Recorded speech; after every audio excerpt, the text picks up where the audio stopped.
जो हमारे यशस्वी प्रधानमंत्री जी हैं, उनका जो सपना है फिट इंडिया, उसका ये दूसरा चरण आज यहाँ पे हो रहा है, जिसमें आज तरफगंज और बेलसर ब्लॉक का बच्चों का यहाँ पे खेल है। पहला चरण नंदिनी में हुआ, जहाँ पे ये नवाबगंज और वजीरगंज और बड़ी अच्छी संख्या में भागीदारी बच्चों ने यहाँ पे की है। और रजिस्ट्रेशन जो लोकसभा में मेरा हुआ है, अभी तक 70,000 पार। 200 मीटर और ये जो संकल्प है प्रधानमंत्री जी का, मेरा परिवार और मेरी लोकसभा उसके लिए संकल्पित है।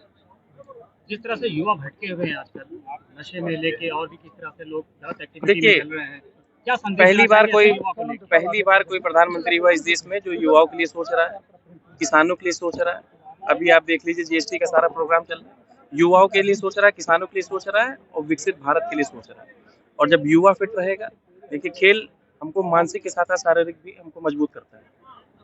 और 65% आबादी युवा है, और जब हम इनको ही मजबूत करेंगे तो हमारा देश भी आगे जाएगा। और प्रधानमंत्री जी वो कर रहे हैं और हम लोग उसमें अपने अपने भागीदारी निभा रहे हैं। सांसद जी, बहुत से ऐसे गांव हैं जहां मैदान नहीं बच्चों को खेलने के लिए, ऐसे में क्या आपकी पहल रहेगी, क्या कुछ रहेगा कि ताकि उन लोगों को देखिए,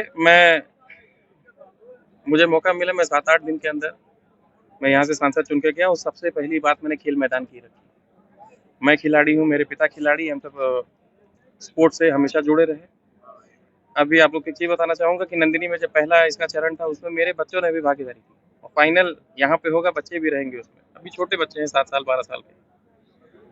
तो हम लोग का पहली प्राथमिकता खेल मैदान है। सरकार भी प्रयास कर रही है, हम भी प्रयास कर रहे हैं, एक बढ़िया स्तर का खेल स्टेडियम यहाँ पे लोकसभा में आएगा। तो जिस तरीके से बिहार में 65 लाख वोट हटाए गए चुनाव आयोग के द्वारा, राहुल गांधी कह रहे हैं कि चुनाव आयोग निष्पक्ष काम नहीं कर रहा, आप क्या?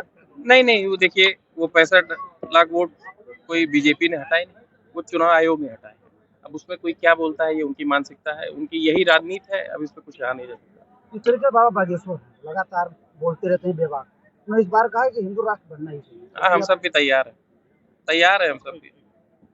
सांसद जी, पहले चरण में आपने कहा था जब बाइट ली गई थी खेल कूद के माध्यम से कि खेलों को कूदोगे तो होगे नवाब। आपके पिताजी ने भी कल कहा है कि पढ़ने लिखने से नहीं, खेलने कूदने से। और अरे नहीं भाई, दोनों चीज की अपनी जगह पे जरूरत है। पढ़ाई की जरूरत भी है और खेल की जरूरत है। खेल हमको मानसिक और शारीरिक मजबूत करेगा। अगर हम मानसिक मजबूत नहीं होंगे, आज का समय देख लीजिए, बच्चे आपके घर में देख लीजिए मोबाइल लेके जुटे रहते हैं। तो दोनों चीज की अपनी अपनी जगह पे जरूरत है, खेल के साथ पढ़ाई भी। जैसे ये दोनों चीज एक चीज है, जिसके बिना वो नहीं रह सकता, इसके बिना ही नहीं रह सकता। दोनों चीज की जरूरत है। सांसद जी, अस्थायी नौकरियों को खत्म किया जा रहा है, जिस पर पूर्व सांसद ने सवाल उठाए हैं कि अस्थायी नौकरियां जिस तरीके से खत्म की जा रही हैं, ऐसे में पढ़ने लिखने से कोई फायदा नहीं। और अच्छी संगत या अच्छे लोगों के साथ इसका जवाब। अच्छी संगत माने में बुद्धिजीवियों के साथ रहिए, ज्ञान लीजिए, खिलाड़ियों के साथ रहिए, खेल में अच्छी चीजें सीखिए। इसका कहने का मतलब ये था। राहुल गांधी बचकाना बयान देते थे, उनको भी कोई नसीहत दे दिए, वो भी युवा की बात करते हैं। वो उत्तर प्रदेश आए, यहाँ से सीखे। बिहार में है, उत्तर प्रदेश आए सीखे। जिस तरीके से होना चाहिए। नहीं, देखिए, ये फर्जी वोट हम लोग तो बहुत समय से देख रहे हैं। ये मुद्दा ही फर्जी है। एक मैंने पिछली बार भी कहा था कि पार्टी के खिलाफ कुछ नहीं, बीजेपी के खिलाफ कुछ नहीं। बिना दाग के प्रधानमंत्री, बिना दाग की भारतीय जनता पार्टी। तो जब कोई मुद्दा ही नहीं है, तो छोटी छोटी बातों पे बगला के सबको, चुनाव अब नजदीक है, यही करने की कोशिश कर रहे हैं।